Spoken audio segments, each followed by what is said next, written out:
नमस्कार मित्रों, मैं विकास शाक्य एक बार फिर से आप सबका स्वागत करता हूं और आज हम देखने जा रहे हैं त्रिपुरा रहस्य। इसके चैप्टर नंबर 2 का वर्स नंबर 22 से लेकर के 31 तक।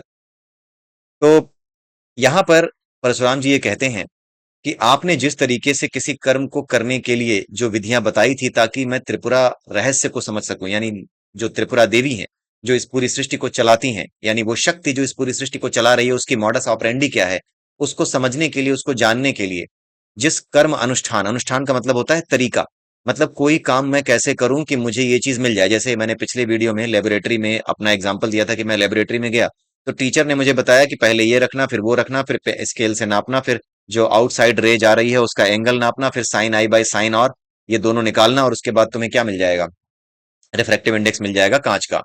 ठीक है, शीशे का रिफ्रैक्टिव इंडेक्स, कांच का रिफ्रैक्टिव इंडेक्स मिल जाएगा। तो जिस तरीके से कोई कर्म अनुष्ठान बताया जाता है किसी चीज को प्राप्त करने के लिए, किसी चीज को जानने के लिए, उसी तरीके से दत्तात्रेय जी ने परशुराम जी को बताई थी विधियां। अब उन विधियों को बताने के बाद परशुराम जी ये कह रहे हैं कि इन विधियों को मैं जान तो गया, आपने जो विधियां बताई थी, उपासना की जो विधियां बताई थी, वो सारी विधियां अगर मैं फॉलो करता हूँ, मान लीजिए मैं वो करता भी हूं, तो उसके अलावा भी कुछ लोगों ने कुछ और विधियां बताई हैं। जैसे अगर मैं इन विधियों का पालन ना भी करूं तो भी अगर मैं भक्ति भाव से ये काम करूं, त्रिपुरा देवी के प्रति भक्ति भाव से ये काम करूं, ज्ञान योग पे ना चल करके, कर्म योग पे ना चल करके, ध्यान योग पे चलूं या भक्ति योग पे चल करके मैं इन चीजों को प्राप्त करने की कोशिश करूं, तो भी इस चीज को प्राप्त किया जा सकता है। तो कोई एक विधि मुझे दिखाई नहीं देती, कोई एक विधि मुझे समझ में नहीं आती जिसको फॉलो करके मैं क्या करूं, इस चीज को प्राप्त कर लूं। कर्म में कर्म कांड होते हैं, ज्ञान, भक्ति, और ये सब रास्ते भले ही अलग अलग हैं, लेकिन ये सब लेकर के जाते हैं एक ही तरफ। राइट।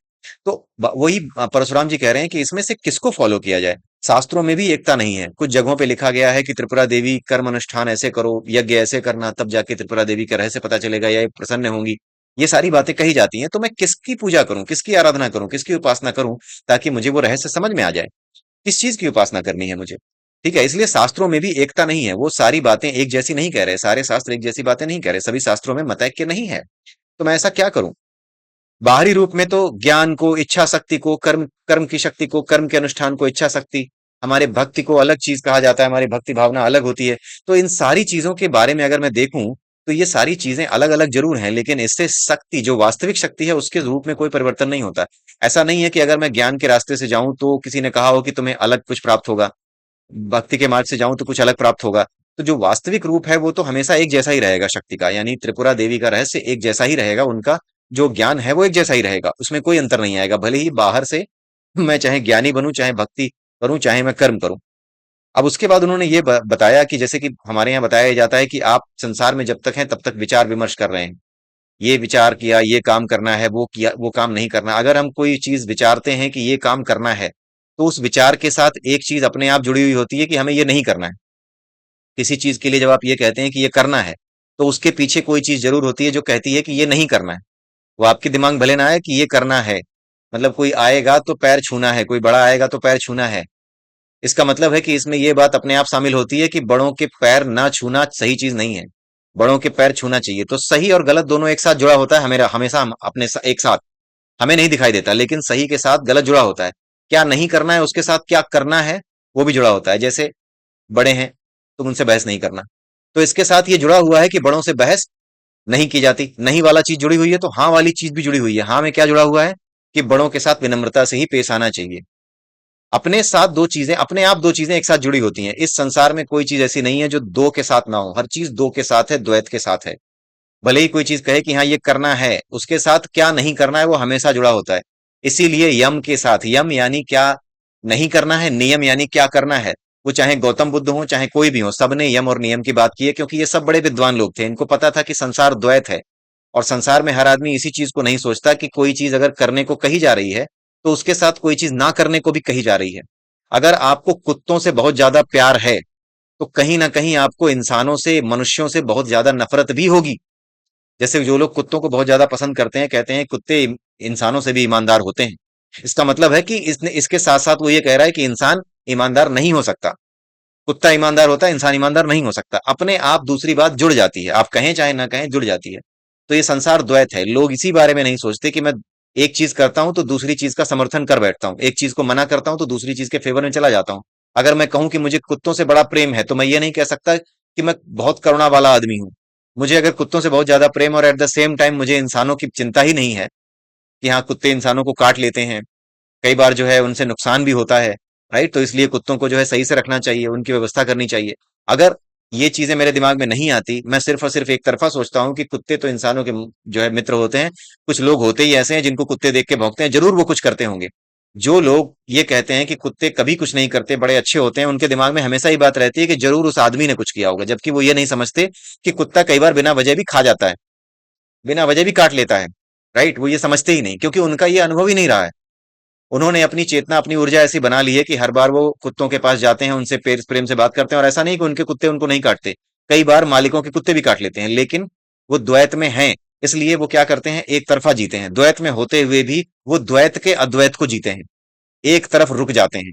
अगर वो दोनों चीजों को छोड़ करके देखें, स्वाभाविक रूप से कुत्तों से प्रेम करें, मनुष्यों से प्रेम करें, तब जाके समस्या को बैलेंस रूप में वो देख पाएंगे। इसलिए वो नहीं देख पाते। ठीक है, तो यहां पर यह बताया जा रहा है कि जो द्वैत से भी अलग हो जाता है, योगी के बारे में कहा जाता है कि वो द्वैत से भी अलग होता है, वो शून्य में प्रवेश करता है। ना तो ये है ना वो है, ना सत्य है ना असत्य है, कुछ भी नहीं है, वो शून्य में जाता है। तो जब वो शून्य में जाता है तो कौन सा यज्ञ है जो उसके जानने लायक है? यज्ञ का मतलब होता है कर्म करना। कर्म को ऐसे करना कि वो कर्म एक तरीके से रिसाइक्लेबल हो। आप जो करें वो इस तरीके से करें कि उससे किसी चीज को नुकसान ना पहुंचाएं। जो कुछ आपने इस प्रकृति से लिया है, उसे प्रकृति को उसी रूप में वापस करें, यही यज्ञ है। यही यज्ञ है, यही यज्ञ की परिभाषा है। जो कुछ आपने प्रकृति से लिया है उसे उसी रूप में वापस करें। तो अगर हम शून्य अवस्था में प्रवेश करते हैं तो फिर कौन सा यज्ञ करें?